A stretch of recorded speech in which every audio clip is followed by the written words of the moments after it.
Assalamualaikum warahmatullahi wabarakatuh. Madayaw ug maayong adlaw kaninyong tanan. Magandang araw sa inyo lahat. Proverbs 19 verse 21 states, "Many are the plans in a person's heart, but it is the Lord's purpose that prevails." It took me 47 years to understand that my life was never meant to be only mine. Unlike others, I may not have been born just to chase happiness. For a long time, I questioned the weight of responsibility to my family, to my country, to everyone who called on me. Today, I have peacefully accepted any other. Sa unang mga buwan ng aming mga termino, nakita ko na ang kawalan ng katapatan ni Bongbong Marcos Jr.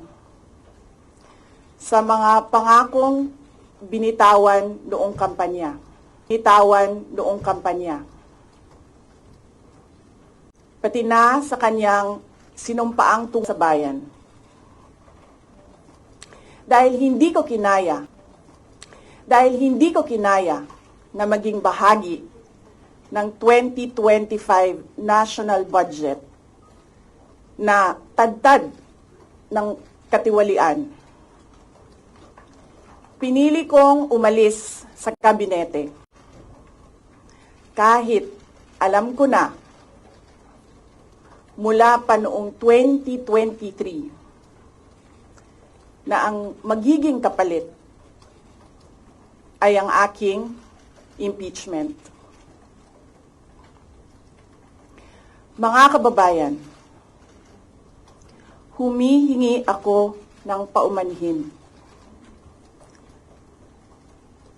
Tinulungan ko mahalal si BBM bilang Pangulo ng ating bansa.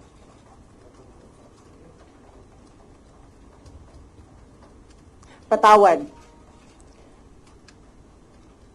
kung hanggang ngayon ay marami pa ring Pilipino ang patawad kung hanggang ngayon ay marami pa ring Pilipino ang lantaran ang pang-aabuso ng ating mga institusyon para sa pansariling interes ng mga politiko.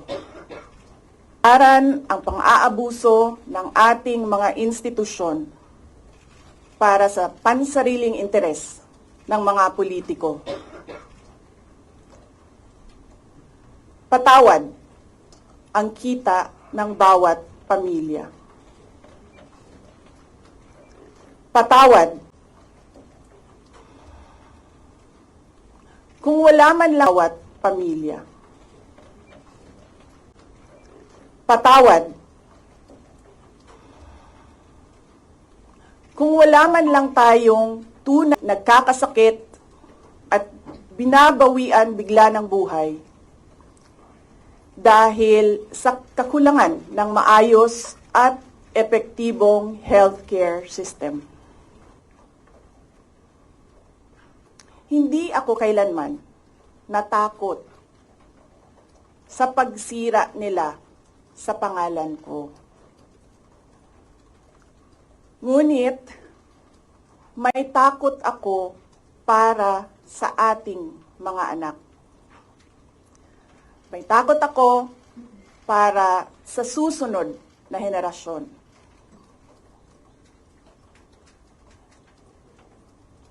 May takot ako para sa mga kababayan nating walang bahay sa ibang bansa.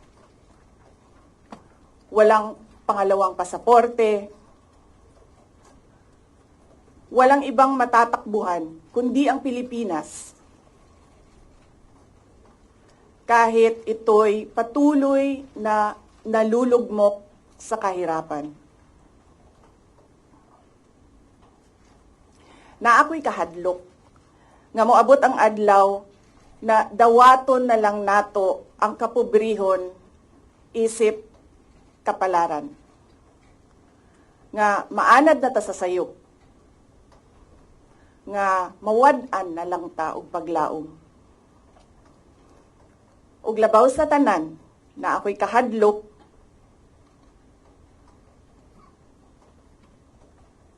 nga moabot ang adlaw nga wala na tay Pilipinas nga ikahatag sa atong mga anak. I cannot kneel before each and every Filipino to beg for forgiveness. Instead, I offer my life, my strength, and my future in the service of our nation. Mga kababayan, ibalik natin ang tapang at malasakit para sa Diyos, sa bayan, at para sa bawat pamilyang Pilipino.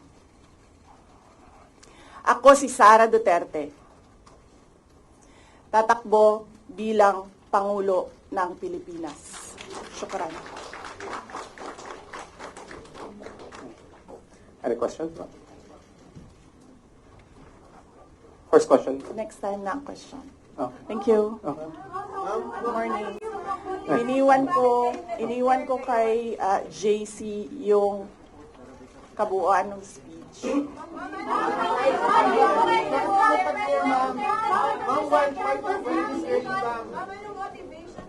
Why this early, ma'am?